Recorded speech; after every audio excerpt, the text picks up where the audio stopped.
Welcome back, y'all. We got Skilly drinking out of a water. How cute is that? We're back out here at, you know, the good old Trackstar. We're with Ethan today, the 8th gen. It's been on his tune since day one, so it's going right back on his tune. This has the built motor in it now, stock trans yet. We're not looking for high horsepower. We're not looking for nothing crazy. I'm literally just wanting it cleaned up. It's, like I said, already his tune, and it's good. Just different change of motor. You got to change that tune. So we're in here for that today. Let's see how this goes. I got my fingers crossed the old girl holds together for it. Played with our maps a little bit.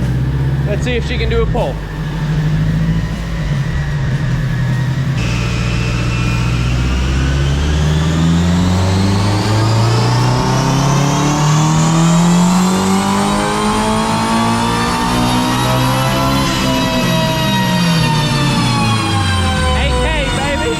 Pull 2, made 300 on the first pull.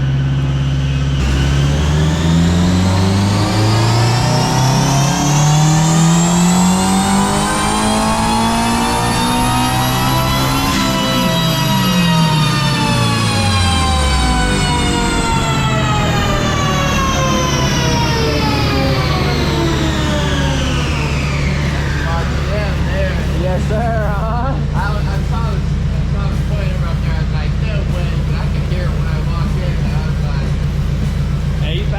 Yes, sir.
.316, we need a turbo. All right, y'all, we're smiling again, grinning ear to ear. This thing is running right. It needs a turbski. That's actually what Ethan thinks our oil smoke was when I tore our engine down. He's like, you tore it down and it's most likely just some turbo because this thing is done. But for all you number people out there that care, it made 315 horsepower, and I don't care because it needs repairs, it needs work, it's a daily driver, y'all. The car has 235,000 miles on it. I'm not all about the horsepower. Just because it has a built motor doesn't mean it's gotta go fast, it's just gotta be reliable.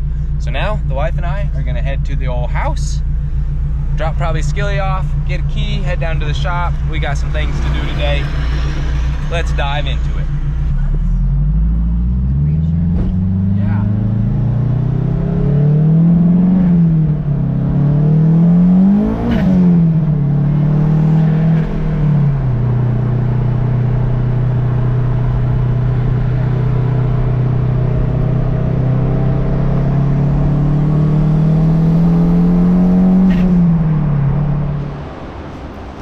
I said I was gonna end videos.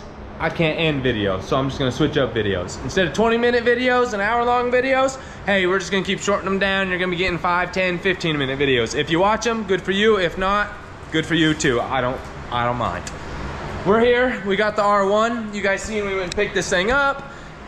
People are freaking awesome, that's all I gotta say. We got some good people in the world, and there are some good deals still out there. And huge shout out to Ty, our boy over there, Ty and Bryce. They got us parts, y'all. They'll be here like next day and 2 days. So that's freaking awesome. Thank you guys. Oil, all sorts of good parts, you name it. Clutch cables, tires, all sorts of good stuff. He got it for us, man. Ty was on it. He's got good reps. And then he got the wife a good helmet. Can't throw her in a cheap helmet. She's got to have a good helmet for this thing. So today, I'm gonna tear this thing down a little bit and assess the actual damage. I've had a few people tell me to get a new frame, but I've also had a few people go, you're a wild child and I know you're gonna fix it. So that's my plan, is to fix it. This don't scare me none. If it was damaged back here like I had said, or if this here, this actual wishbone had been damaged itself, I would probably be replacing this frame. But the actual wishbone on the upper structure is good. It's just this lower part of the wishbone that's a little damaged here. I'm not gonna stress it. If I get into it and it's bad, I'll replace it, but let's dive in, see if we can strip this bike down and see what we really all need to get for it.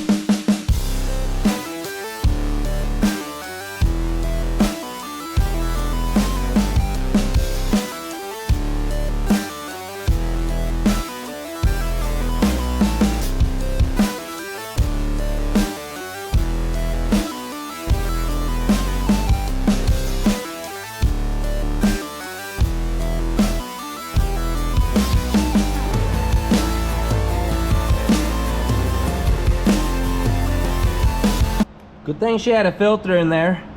A critter was trying to live in the little air box, but the filter kept him out, thank goodness.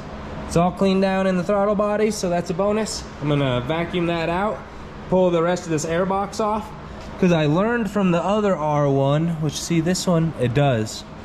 All them bolts down there, they're way down there. Yeah, I gotta take those ones out in order to pull this air box off.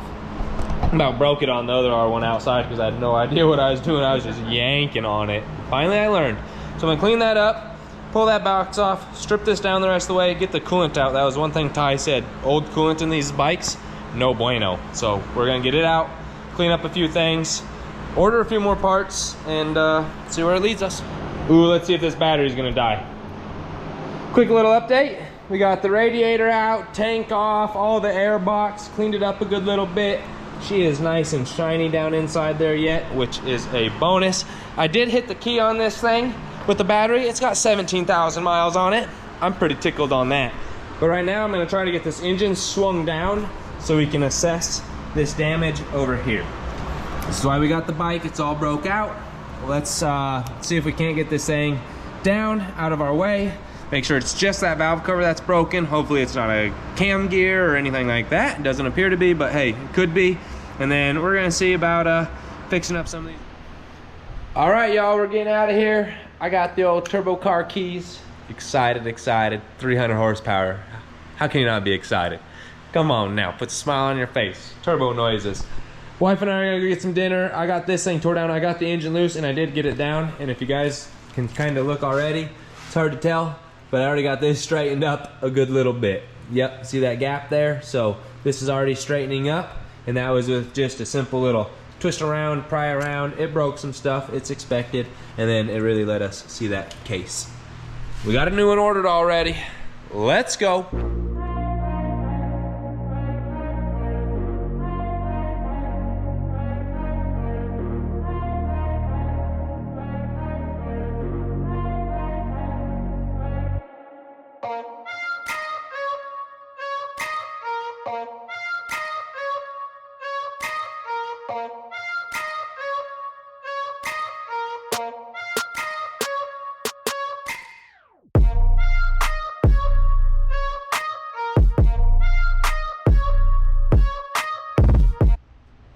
Just like that, got the engine out of this thing.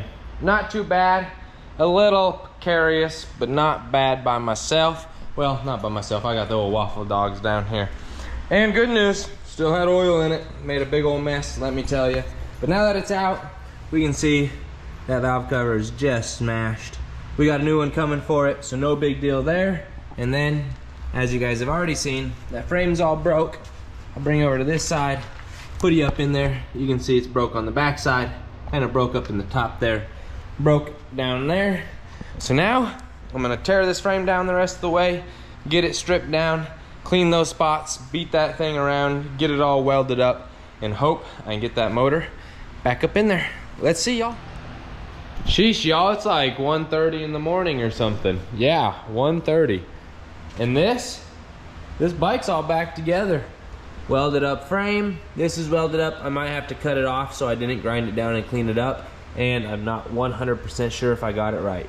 I just kind of guessed on it, shot in the dark, shot from the hip, and I think I got it. But the rest of this I know is all good. It's all nice and clean. I got a couple little spots that I just need to throw a little more weld in, but overall that thing's real good. I'm gonna clean up in the morning and get ready to slap this engine back in it.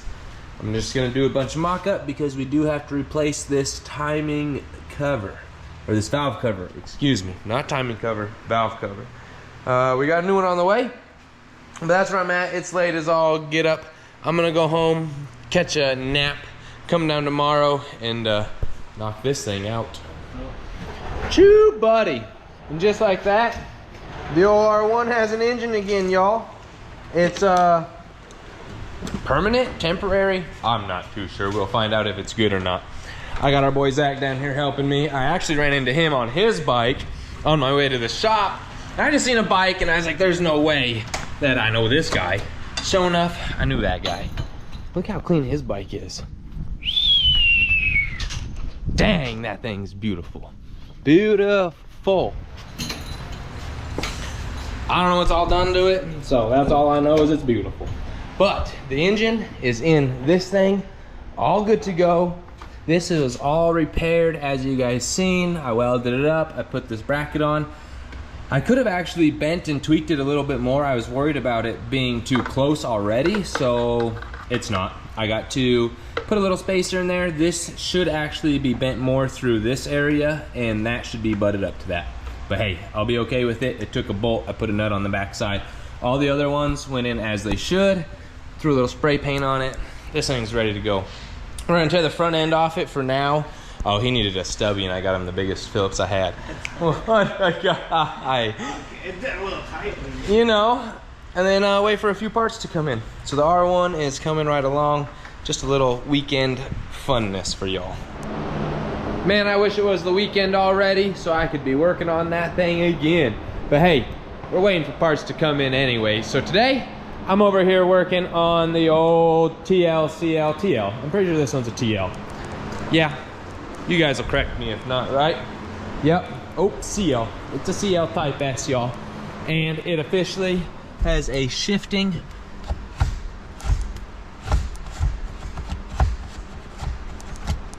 oh, it's even a 6-speed, y'all. Ooh, yes, and reverse works. It's in there like swimwear. We got that Jack Spania bracket. That thing was money. So don't second guess it if you need to get one. That thing worked great for this 6-speed trans. It's all in, everything's as it should. So right now, I am working on trying to figure out how to get a clutch pedal assembly in this car. Yep, being an automatic, wouldn't have had one. So right up here is right where I'm gonna throw her. And I think that one stud right there will work perfect for what I need. I think I can get away with doing a little, let me push this out. This is out of an EG. So if you guys are doing this swap and you can't get one out of a CL or a TL, just go get one out of an EG. That looks about right. It's lined up really good with that pedal right there. And as far as the brake pedal goes, what I'm going to do is take the factory brake and cut it in half. Shoop! Just cut that right off there, y'all. That's my best solution for now. So what I'm gonna do is get that cut up, figure out some mock-up on that, get those in, and that'll be basically the last hurdle I have other than figuring out the automatic to manual part of the wiring. Let's go. Jeez, y'all. This car is finally a manual, and I mean it. It's got it all in there. If you look way down in there, that's a clutch master cylinder, and it's all bolted in as it should be. I got the line coming down. I still got to hook up the slave cylinder. And then if we come to the inside, check it out, y'all. This thing has a clutch pedal. I might have to make a few adjustments to it overall, but it's gonna work just fine because the brake sits like right here. I already got it cut down. So now I'm gonna get my line ran. That is a 2000 Honda Civic SI clutch master cylinder that I ended up using. So for all y'all that need to do this swap, it's a bugger. I just broke a bracket off down there that I thought was close. Drilled a hole, drilled another hole, put everything through, tightened it all up. Headache, I tell you, has not been easy. It's very time consuming, especially getting down in there. Very, very tight. So now I need to run my external reservoir. I'm gonna run my line down, it up, and then I'll put the brake booster, button all it up, come over here, put the battery tray, tighten all this stuff up here, throw some wheels and an exhaust on it, and then button up this interior. But that's gonna be it for this week, y'all. I hope you enjoyed. It was a fun, short, sweet week. We worked on this one a little bit. We worked on this one a little bit. I tinkered on that one a little bit. And then we did a whole lot of little bit of work on this one right here. Got some more parts coming in for that thing. They're just trickling on in Thursday. That thing should be ripping and rolling. But like I said, that's it for this week. Hope you guys enjoyed. We'll catch you guys next week because these videos are not ending. Holla!